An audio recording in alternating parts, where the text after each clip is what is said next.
Ok. Bonjour tout le monde. Bonjour, monsieur. Excusez-moi, moi, c'est une préoccupation. Hum, Hier, je connais bien monsieur Yapassan. On est hum, dans le même groupe de logistique. hum. Voilà. En fait, Ouais, salut Jean-Luc. comment ça va? Je viens, je viens à peine d'être nommé comme warehouse manager dans une entreprise. Wow, félicitations. Maintenant, oui, maintenant, j'ai été habitué à manipuler les logiciels. C'est-à-dire, Uhum. vous connaissez un peu l'habitude des logiciels et tu ne sais pas comment ça a été fait, comment ça a Ouais. été monté, mais bon, tu viens les donner. Mais là, maintenant, je suis appelé maintenant à mettre en place moi-même ma propre connaissance, mon suivi, pour Uhum, être un peu, comme le dit Hassan, pour uhum. être proactif, mettre en place un système qui va me permettre de gérer l'approvisionnement, le stock, les livraisons et tout. Du début jusqu'à la fin. Jusqu'à la fin, oui. Voilà. Donc là, c'est mon plus grand problème. Je prends fonction le 27. Donc hier, j'ai parlé avec un doyen aussi qui était sur LinkedIn. Il m'a conseillé de suivre votre formation en ligne et bon, d'exposer aussi ma situation pour voir dans quelle mesure vous pourrez vraiment m'aider avant la date de prise de fonction.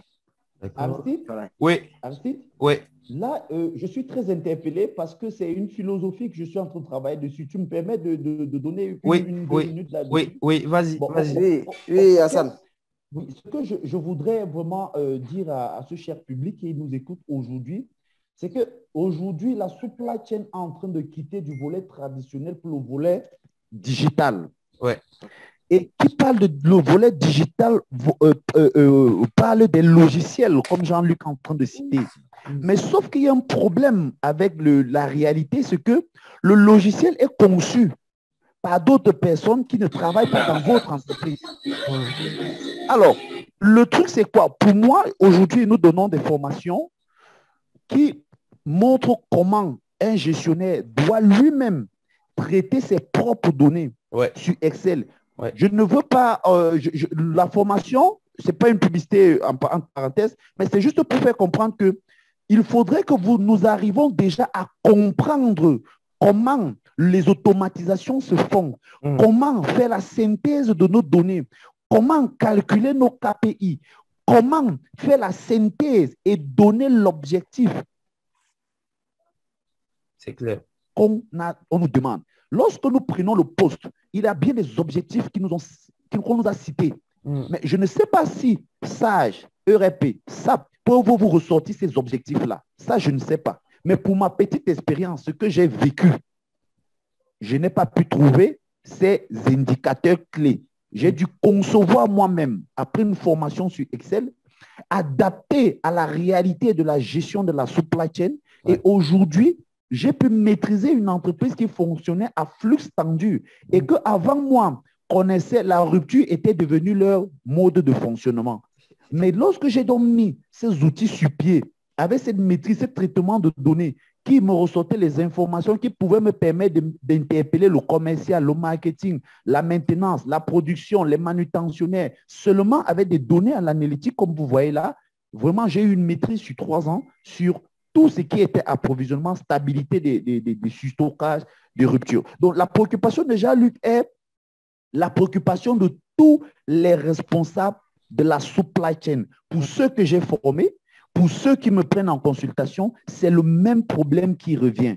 Que Mhm. tu sois gestionnaire de flotte automobile, que tu sois responsable des achats, que tu sois gestionnaire de stock, responsable des approvisionnements, que tu sois même responsable des services généraux, on a ce problème de traitement des informations au C'est jour ça. le jour, C'est de ça. la synthèse des KPI. On ne connaît pas ça. C'est ça. Et aujourd'hui, je développe des outils Excel. Je dis au plus bas niveau, même un enfant de la CIL Allô, peut Hassan. travailler Hassan. sur des logiciels. Oui, Allô, Hassan. oui. Moi, je crois que Hassan, c'est quelqu'un qui forme beaucoup les gens. Moi, je suis beaucoup ses posts sur LinkedIn, sur choses, je le suis beaucoup. Mhm. Aujourd'hui, ce qu'il dit, c'est tellement vrai. Pourquoi? Parce qu'aujourd'hui, on est tellement habitué au ERP. Ouais. Vous voyez, moi, j'ai travaillé à Bolloré. Mhm. C'est-à-dire que depuis 7 ans, je ne fais que travailler avec les ERP. Donc, c'est-à-dire que tu ne sais pas comment ça a été conçu, tu ne sais pas comment est-ce que les calculs ont été faits pour que telle donnée puisse être appliquée dans l'ERP. Mhm. Et je n'ai jamais eu à l'idée de faire une formation vraiment accrue sur Excel. Pour dire, bon, moi, arrivé à la maison, je peux me faire un tableau dynamique qui va me permettre d'avoir des détails vraiment minimes, qui va me permettre de dire, ah, ce côté de l'ERP là, c'est trop général. Mais moi, j'ai fait sortir quelque chose de détaillant qui va nous interpeller. Parce que souvent, le RFP te donne un résultat général, un peu sur la surface. Mais ça ne donne pas vraiment les détails. Pourquoi, comment et comment interagir. Voilà. Donc, aujourd'hui, ma préoccupation avec Hassan, c'est si aujourd'hui, comment on peut m'aider, même si c'est payant, même si c'est des choses facturées, comment on peut m'aider à pouvoir moi-même, en tant que responsable directeur des entrepôts, et pas venir m'asseoir et puis attendre qu'on me donne un logiciel pour traiter. Mais de prime abord, comme c'est une nouvelle entreprise qui s'installe, ça veut dire qu'on ne m'a pas encore donné des objectifs. Du coup, c'est une entreprise de denrées alimentaires. Donc, ce qui est denrées alimentaires, sac, huile, sucre, tout ça. Donc, c'est que moi, déjà en amont, je dois être capable de présenter quelque chose de façon théorique à mon top manager qui va me dire, ah, vraiment, là, ce que tu viens de dire, là, on va essayer d'appliquer ça. Donc, déjà, on va aller sur la base de le stock initial. Et puis, bon, on va. Mais là, je n'ai pas ces outils-là. Ça, c'est oui, il faut que je le dise. Je sais qu'il y a un logiciel qu'ils vont mettre en place. Ils m'ont déjà dit que je vais gérer un logiciel, mais moi, je ne veux pas m'arrêter seulement pour le logiciel. Oui. Bah, écoute, monsieur Yap Hassan l'a très bien dit, hein. C'est vrai, les logiciels, nous tous en entreprise, on travaille avec des logiciels. Moi, dans mon entreprise, on était sur Sage, on est passé à SAP, mais toutes les analyses au niveau de la planification, au niveau de la gestion des stocks, se font sur Excel. Voilà, toutes les analyses se font sur Excel parce que c'est plus facile et ça va vite parce que c'est la réalité en fait. C'est la réalité, c'est ce qu'on vit au quotidien, qu'on met sur Excel et qu'on traite. Parce que nous, ce qu'on fait, quand on nous donne les objectifs, lorsque on travaille les objectifs du top management, on travaille également notre réalité. C'est-à-dire, on fait toujours deux en comparaison avec ce que le top management nous donne. Est-ce que vous voyez? Sur Excel. Et ça, je ne pense pas que... Oui. Aristide, je voudrais partager avec vous une anecdote que j'ai vécue en fait, en matière de logiciel. Je voudrais partager avec vous ça. Et c'est l'une des raisons qui m'a poussé à me spécialiser un peu sur le traitement digital sur Excel. OK. Alors, je travaille sur Sage. OK. Il y a quelqu'un qui fait les entrées des produits en machine, qui est indépendamment de mon département. Maintenant, un beau jour, l'entreprise me demande, on a un gros client qui veut 400 cartons de pointe TP de 80.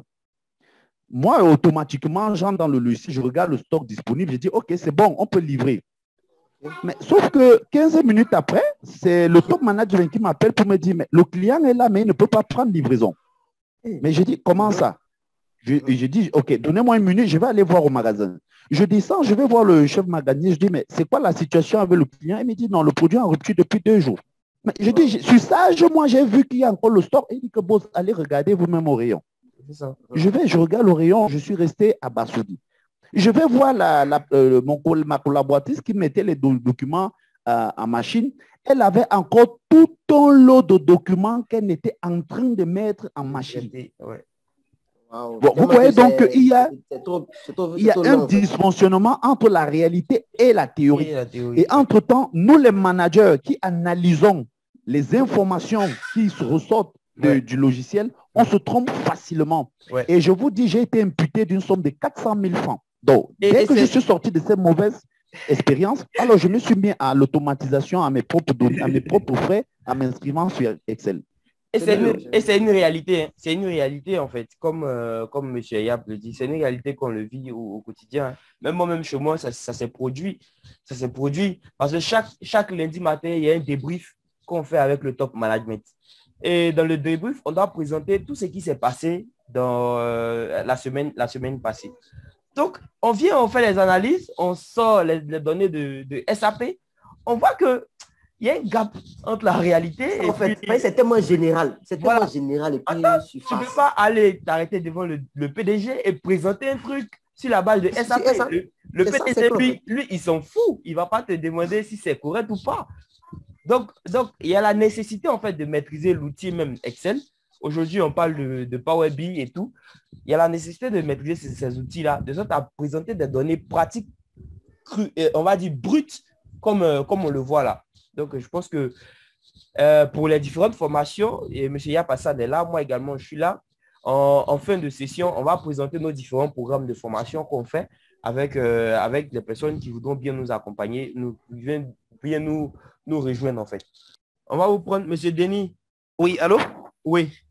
Ok, merci beaucoup de m'avoir passé la parole.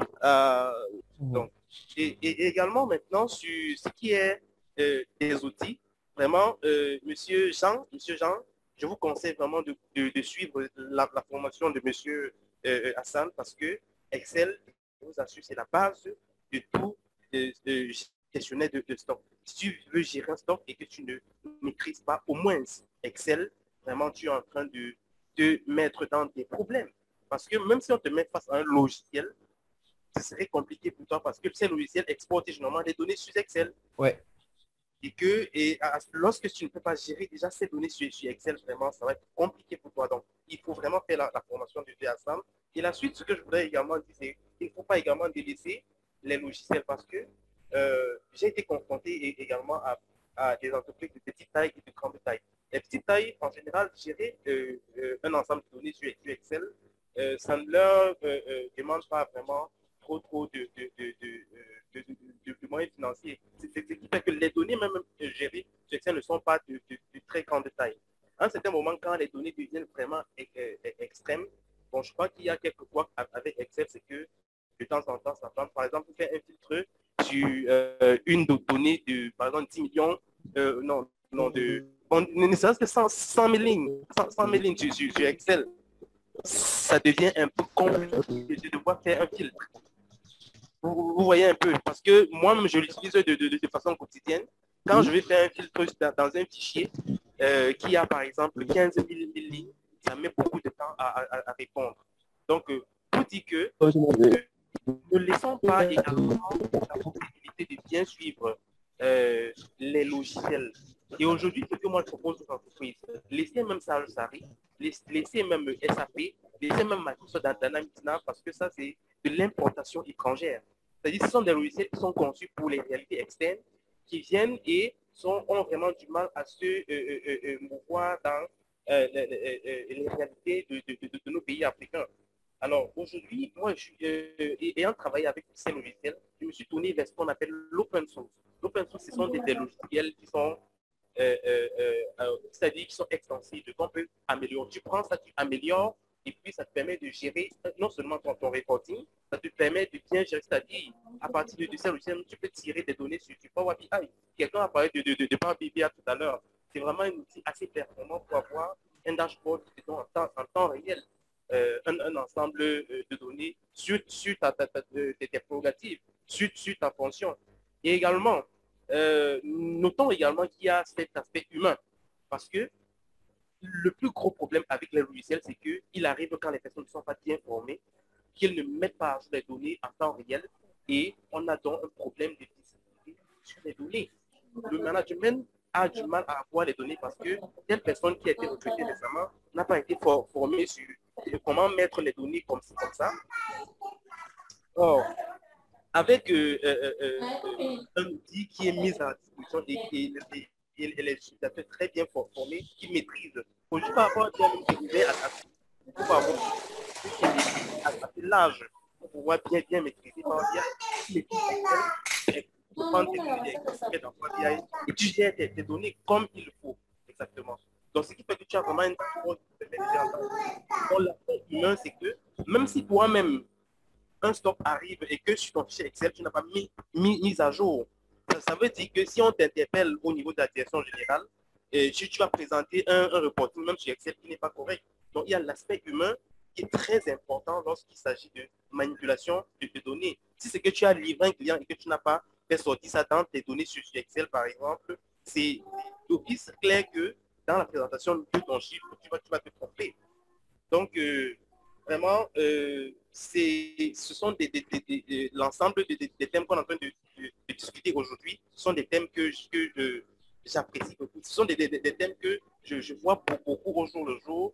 Et il est vraiment question à la base de chacun d'entre nous déjà maîtriser Excel.